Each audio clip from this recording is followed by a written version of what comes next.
Lamborghinis and Ferraris. Ferraris are beautiful. Yes. Ferraris are beautiful, right? They both look cool. Ferrari, you tell me this is not beautiful. This is a beautiful car. Any guesses on the price? This is an 89, probably. Now Just or the when price it was of at the 89. time? The price now. When did they start making? 2.5 million. Yeah, they've been around a long time. Yeah. This is 1.8 million. That's way off. Was it limited production year or something? No, this is just it was really, really fast for the time. It did over 200 back in the late 80s, which was saying something, right? Yeah. And it's gorgeous, but Dimension is beautiful. so we talked a little bit about Ferraris last time. What else can we guess about the owner of this vehicle? What are some things we can They like to go fast. guess? Probably male. Probably male, right? Got some money and probably male. Those are two pretty safe bets. I'm not sure which of those two is the safer bet, right? They're both safe bets.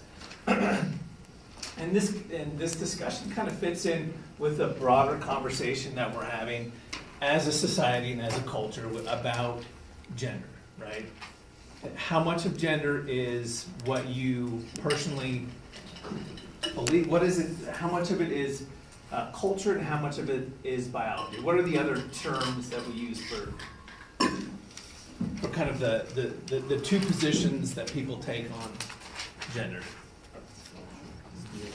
Social constructionism and essentialism, right? So essentialism would be the biology side of gender, right? Social construction would be the culture side of gender. And anybody who's reasonable is going to acknowledge that there's contributions from both, right? But universities do a good job of talking about the social construction side of it. I think that the biology or the natural side of it, the essentialist side of it, I think there's a lot of interesting things going on there. And I think it's really helpful in understanding why people buy what they buy. So I'm going to shift a little bit and talk about this idea of pragmatism, and this will make sense in a minute.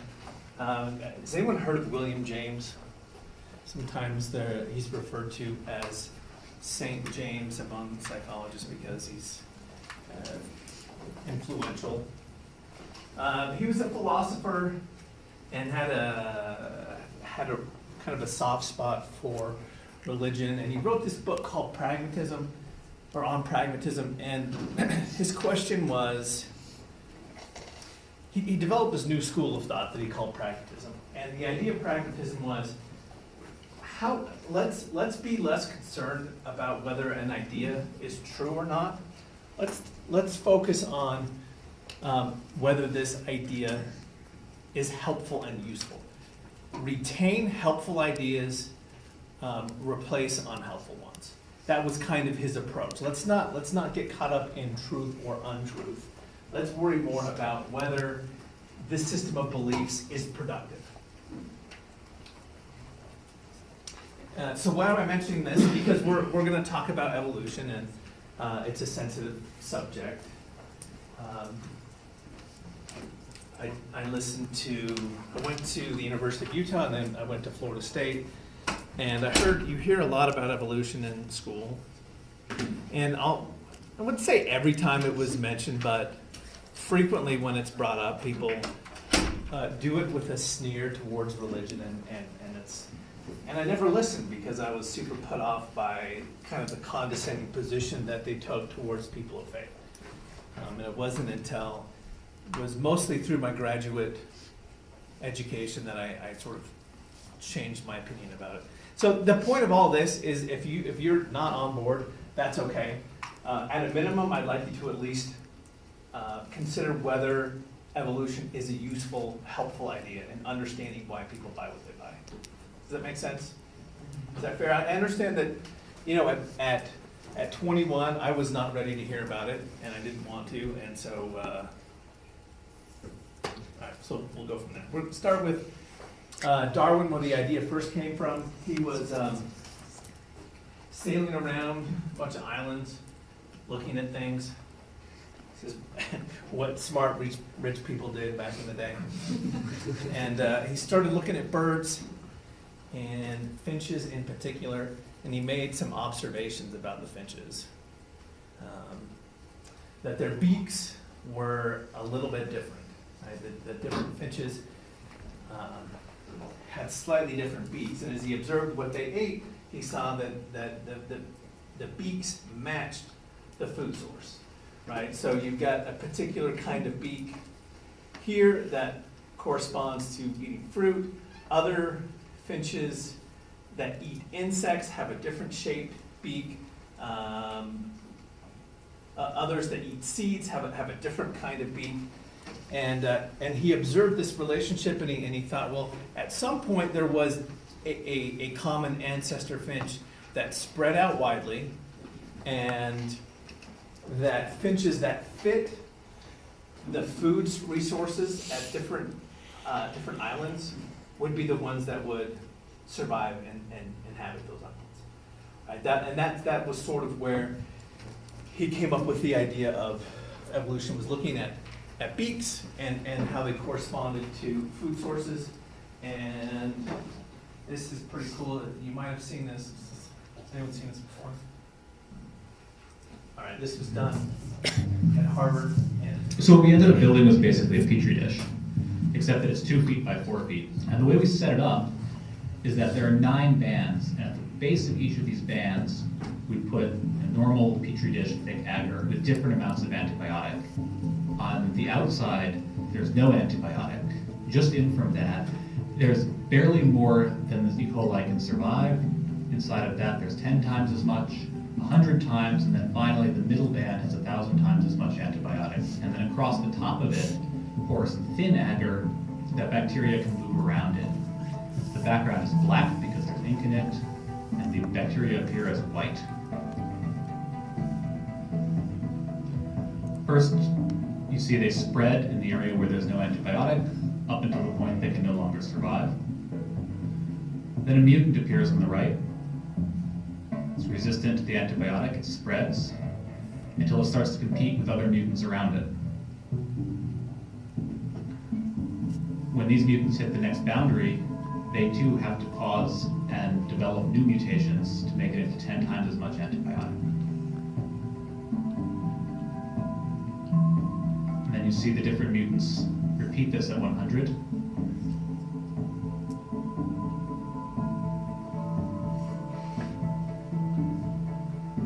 And after about 11 days, they finally make it into 1,000 times as much antibiotic as the wild type can survive. And so we can see by this process of accumulating successive mutations that bacteria, which are normally sensitive to an antibiotic, can evolve resistance to extremely high concentrations in a short period of time. Resistance to extremely high. All right, so we look at this and kind of with our modern sensibilities, we see genetic mutations, right? But Darwin didn't know what genes were. Darwin, in fact, when genes were discovered after Darwin, people thought it was the end of Darwinism, right? Because they found that traits are expressed in their offspring. Remember Mendel? Does this ring a bell? Mendel with the P's. Does anyone remember this? Right, recessive and dominant traits. And when Mendel came along, people thought, oh, well, this is the end of Darwin. Traits get expressed. There's no room for change in there, right? So people kind of thought it was a point against evolution, and then eventually they came to understand mutation, and you had these two. You got evolution and genetics, and they came back together after that, right? It was a little awkward at first. Evolution tried to take things a little too fast. They had to get together. Over time, they got comfortable.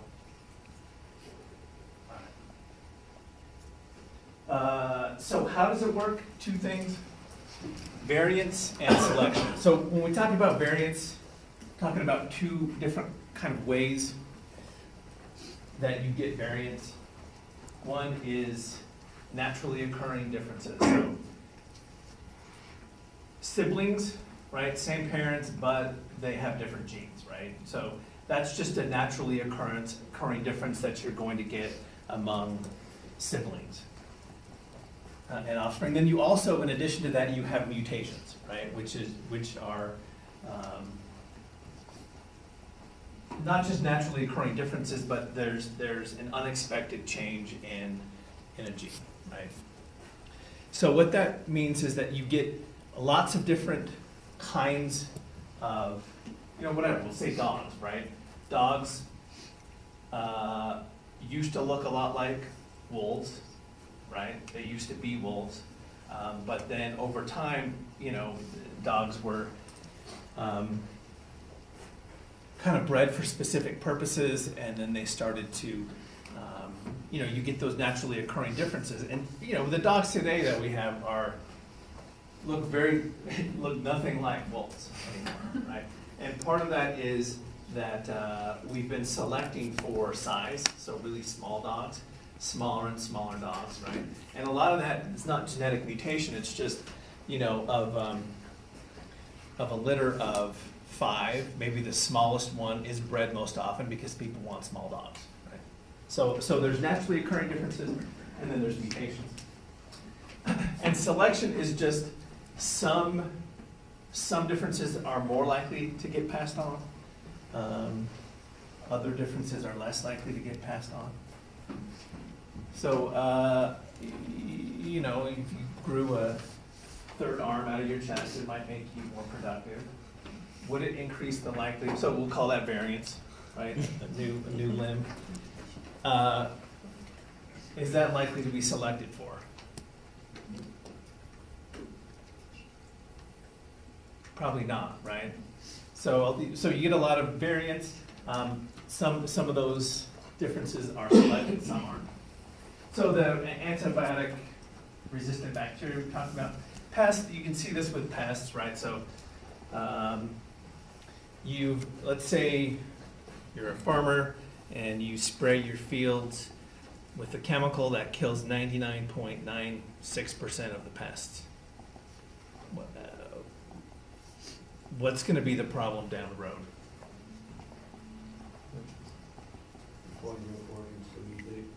The 0.04 survive and reproduce with? The ability to counteract that. Yeah, so for whatever reason, you've got a million bugs on your acre, and 12 of them survive, and those 12 all happen to be very resistant to whatever chemical you're spraying. So over time, you're going to breed a population of pests that are very resistant, and we've seen this within our lifetimes. What's the amount of spray that's required to kill pests is increased over time, right? And this is just a result of killing almost all the bugs, but not all of them. The strongest ones reproducing, or the most resistant ones reproduce. Chernobyl, so there was a terrible accident in Chernobyl, a nuclear accident, and lots of, well, it had an effect on the wildlife around there. So the crows that live around Chernobyl are much smaller. They don't look like the crows that used to live there. And one explanation is that there was so much less food that only the crows that were small were able to meet their caloric needs, right? So through natural selection, the smaller ones were more likely to survive because, and this is just one guess as to what happened, because they were smaller and the food sources were so limited that a smaller animal would be more likely to survive.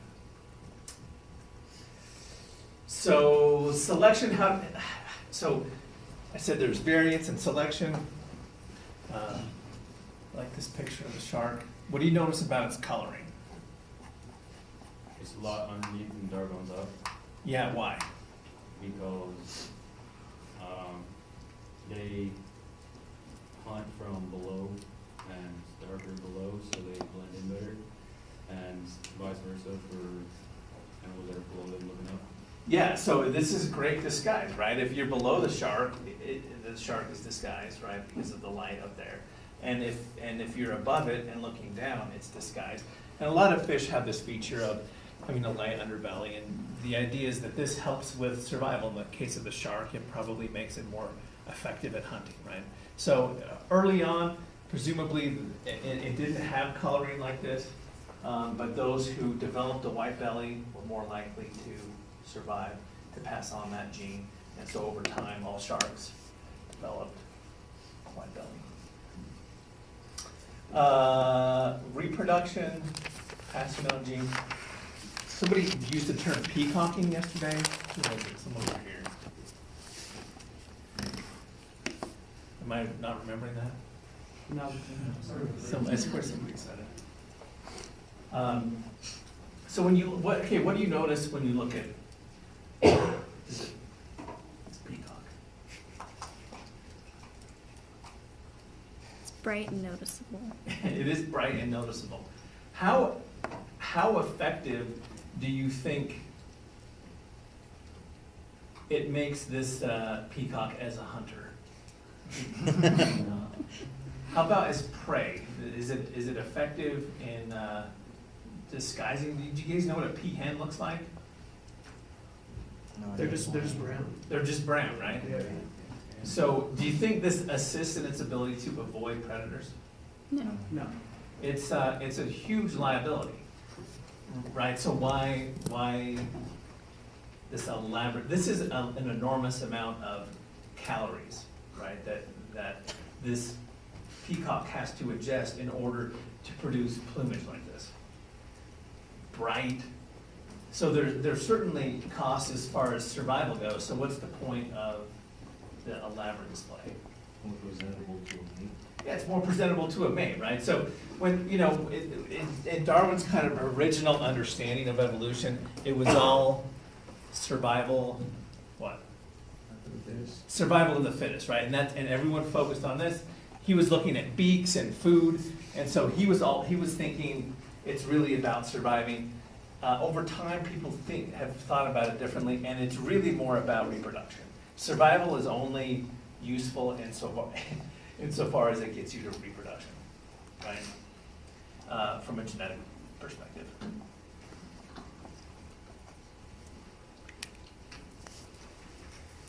So a couple kind of ways that people, and by the way, if this were a biology class, we'd spend 5 weeks on this topic, and obviously this is a pretty light description. Go ahead.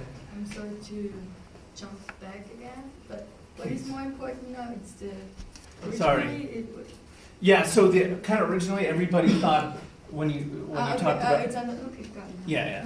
yeah. So the idea is it's more about reproduction because survival is only important insofar as it gets you to Thank you. reproduce.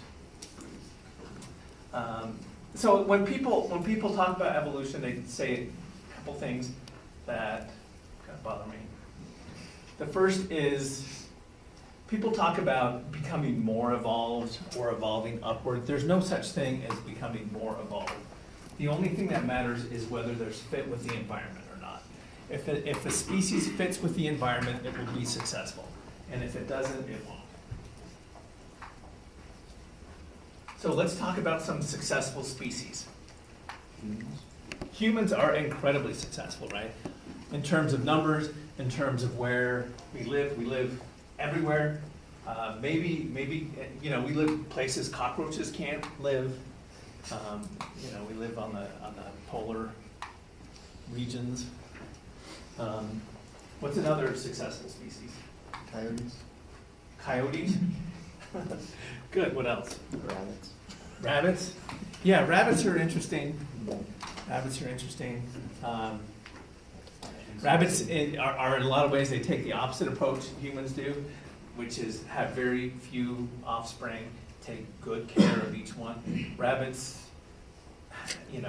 lots of offspring and don't care much about anyone, right?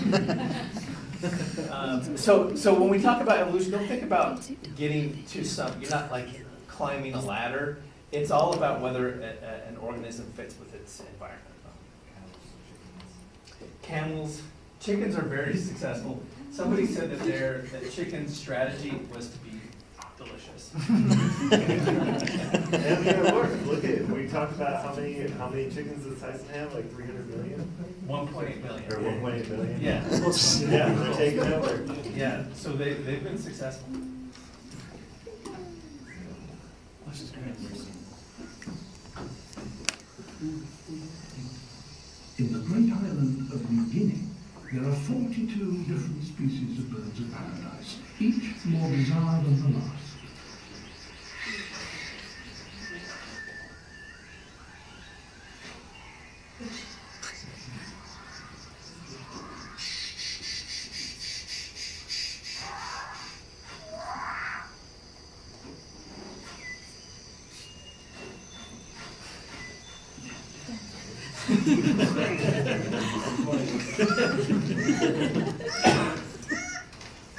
This forest is so rich that nourishing food can be gathered very quickly.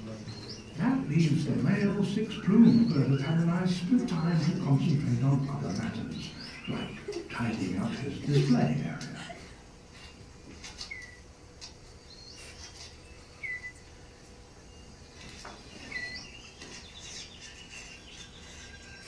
Everything must be spick and span.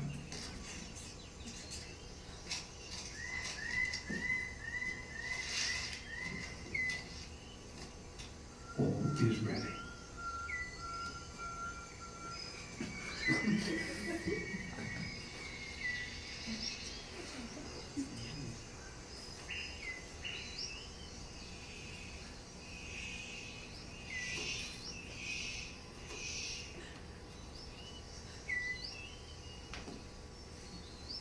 Very impressive, but no one is watching. The superb bird of paradise calls to attract the female. And he has more luck. But what does he have to do to really impress her?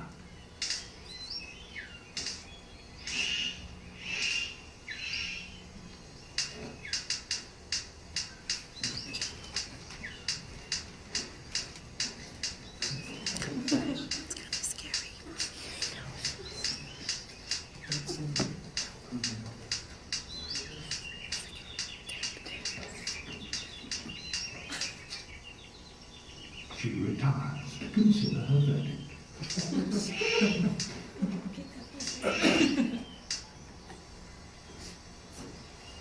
It's hard not to feel deflated when even your best isn't good enough.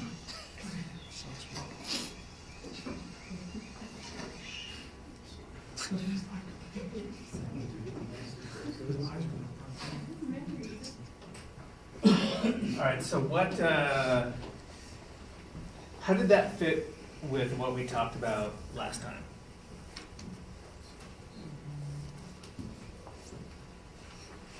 So, because there were a lot of resources on that island, it made the birds have to specialize more, because they had to compete more because everybody had resources. Yeah, no, it's totally true. You don't get those kind of elaborate colors and displays where food is scarce. You get that where food is bountiful and plentiful. Yeah, that's a good point. What about, we talked about this phrase when romantic motives are activated. How do people respond? Right, because those birds, that's what we saw. We saw romantic motives activated. Was that to me? Yeah. Okay. Males would buy pricier things if there was a love interest around, and women would act more caring. I believe is what we. Yeah, so that men are, right, so men buy stuff, they want to show their resources, right? And when they were put in that mindset, that's when they wanted to spend money on watches, cars, nice phones and stuff, but only conspicuous things, right? Only stuff that people can see. And so when you see the birds popping around, right, and you see a guy in a truck that's lifted like 12 inches or whatever, it's the same thing, right? It's the same thing. It's look at me, look at this is look at these jeans I've got, right? This is a peacock, right? Ferraris are peacocks. So way to call attention to yourself, and advertise your main value. All right, yeah, we talked about this last time. Competition causes men to go into debt, prefer money now. Remember, cities where ratios favor men, where there are more men relative to women, men are more indebted in those cities. When men temporarily are made to think about situations where they are outnumbered by other men, they want to spend money now, they don't want to save it. When men have romantic motives activated, they want to spend money to show what they've got. Well, women are not, they're insensitive to competition, to ratios. It doesn't seem to be as, we'll talk about why a little later. But they do want to signal desirability by spending time but not money. But both, recall, when it came to donations, both men and women were willing to give more, right? So same behavior but different motives. Men signal resources, women signal benevolence. So a couple of interesting studies that kind of fit into what we're talking about. A team of researchers, they show people a clip from the movie The Shining. Anyone seen The Shining? Raise your hand if you've seen The Shining. It's just a great movie and super scary. So people watch The Shining to make them feel afraid. I think they showed the scene when they were kind of running around the woods outside. Then they did a second study, or what they thought was a second study, and they asked people about their preferences for BMW versus Mercedes. And they also led people to believe that one of the two was preferred by most people, right? And what they found is that when people had been scared, they went with the brand that they thought other people liked, right? So you scare people, then give them a choice between two brands that are more or less equivalent. You lead people to believe that one is the preferred brand for most people, and people, when they're scared, will go with that brand. Why? Safety in numbers. Yeah, it's safety numbers. When the idea is, probably goes back a long way to not wanting to stand out if there's a threat, right? If there's a threat, you want to blend in.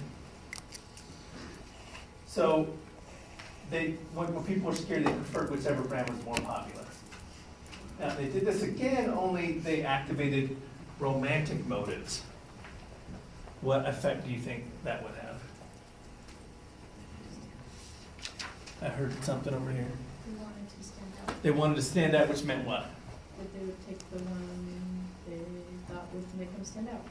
Yeah, whichever one was less popular. So, in the first one, if people were led to believe BMW is more popular, then when they're scared, they go with BMW.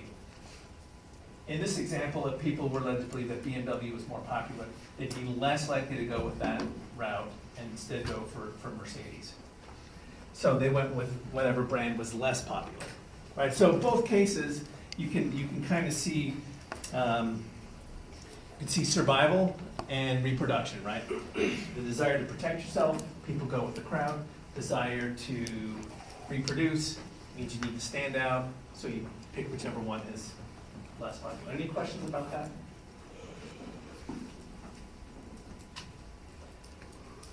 Let's talk about hormones.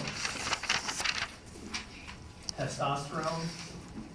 A couple of interesting things about testosterone. It orients people, both men and women, to issues of power and sex. You can administer testosterone experimentally and see the effects it has. It has the same effects on men and women. Both men and women think about sex more, and they also become more aggressive when they're administered testosterone. You also find that testosterone increases naturally when going head-to-head, one man defeats another man. There's a change in testosterone that happens to both of them. One gets more and one gets less, right? So when you when you're defeated as a man, less testosterone. When you win, a slight bump in testosterone. So keep that in mind. We talk about the next study where this researcher had people, college students, drive around the block either in a Porsche or a piece of crap.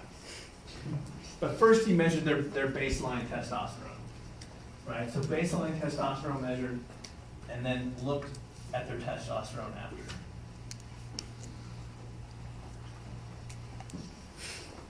So what did he find? That it increased when they drove the nicer car, Right, and? decreased when they drove the crappy car. Right. So what is that, what's another way to interpret that? You felt superior fortune? Yeah, you treat it like a win, like defeating, your body responds to it like you defeated somebody, right? You get this sort of temporary increase in testosterone. You drive a piece of crap and you feel a little bit like you've been defeated, right?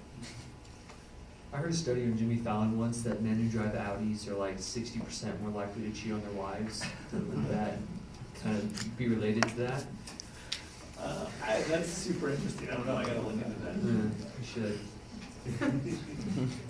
Yeah, that's super interesting. All right, that's testosterone. Let's talk about the lady side of things. This is gonna be awkward, isn't it? I took this class in college. It was the biological psychology class. We had to learn every part of the menstrual cycle, all the hormones. This one, it was the most complicated thing I've ever had to learn, and gratefully I don't remember anything. Except for one thing, which is there's a time when women can get pregnant and a time when they can't. And really, that's all you need to remember. Just practically speaking, William James would approve of that approach. So what they found was that women's spending changes as a function of where they are in the cycle. And when they are at their fertile phase, they spend more on beauty products. Why? And first of all, let's acknowledge that this is not done deliberately, right? This is done non-consciously. Why? Why would nature push women in that direction? You want to stare forward too doggy? Yeah, well, it's the idea that you can attract the best mate, right? And that's not done. It's not done deliberately or consciously. Another set of researchers did this, where did an online shopping survey where you went through and like picked out outfits and clothes that you like. Sounds delightful. But in addition to that, they were also keeping track of where women were in their menstrual cycle, right? And what they found was that there were some differences when women were at the fertile phase, namely that they chose heels that were higher, they chose skirts that were shorter, and tops that showed more skin, more sheer material than the, right, and this fits with what we're talking about, right? This isn't a deliberate decision. What it is that early humans who, behaved more sexually or more attractively at peak fertility were more likely to pass on their genes than women who didn't, early humans who didn't. Another one, this is a study you won't forget. Some researchers spent 60 days studying gentlemen's clubs. Somewhere at some university, there's receipts. From 60 days at strip clubs.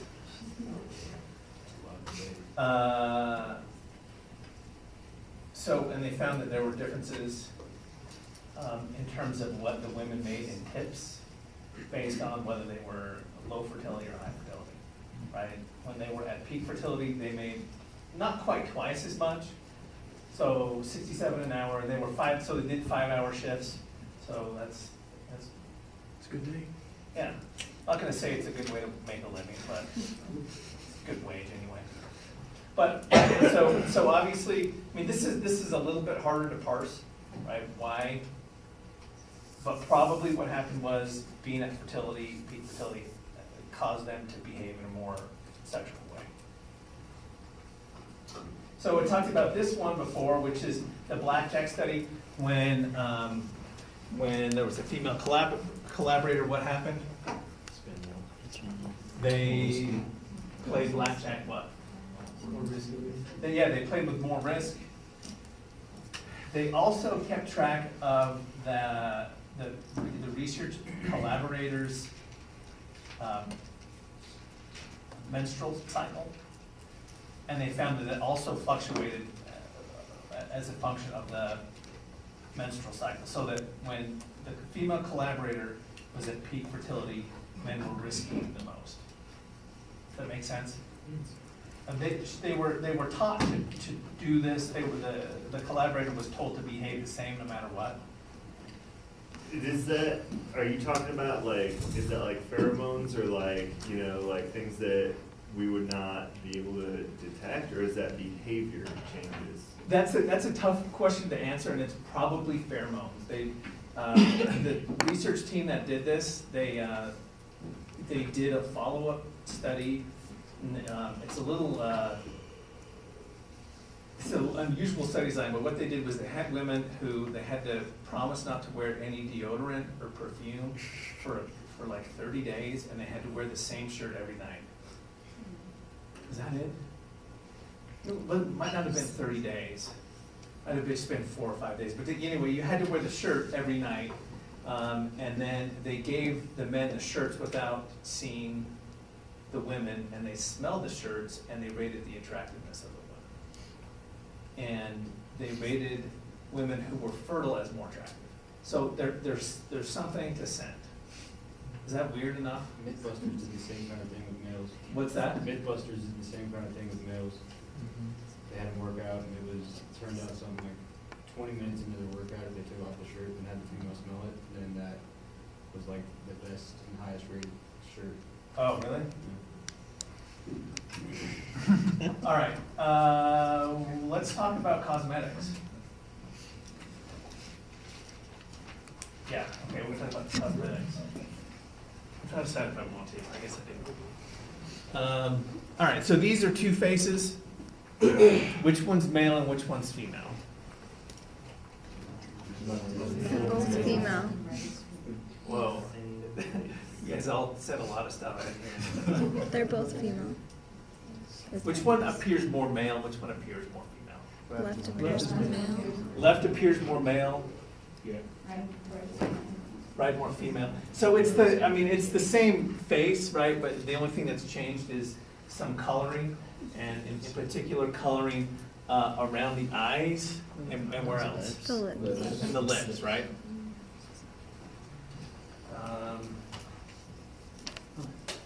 Cosmetics, big business, goes back a long ways. Luminance contrast is the measure of color and difference between colors. So you can see that you've got the difference between this color and this color, the difference between here and here, and you get a measure of difference. What's notable when we talk about cosmetics, about eyes and lips?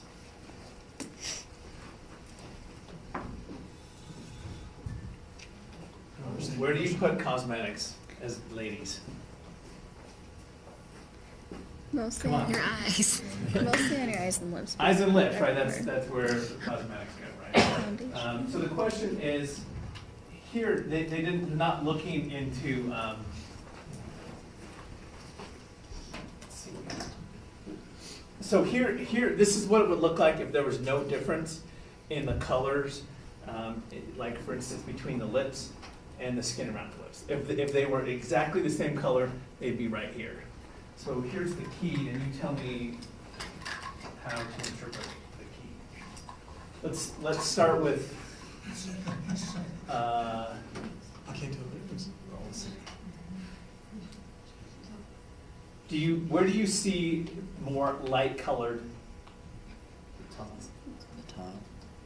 as compared to dark colors? Where do you see most of the dark colors and where are most of the light colors?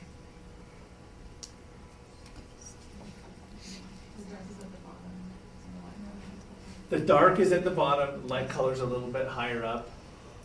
So how do we interpret that? More females use cosmetics. Okay, so this is an important part. There's no cosmetics here, right? There were no cosmetics in this study. This is just natural skin. Natural skin Pink color. right. What does this tell us? Women glow more?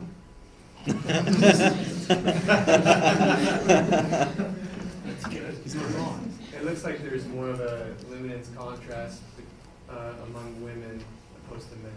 Right. So we go back to this picture, right? And where is that? There it is. So the reason that the only thing that they've changed here is luminance contrast, right? This is darker around here. This is darker here. There's more of a contrast.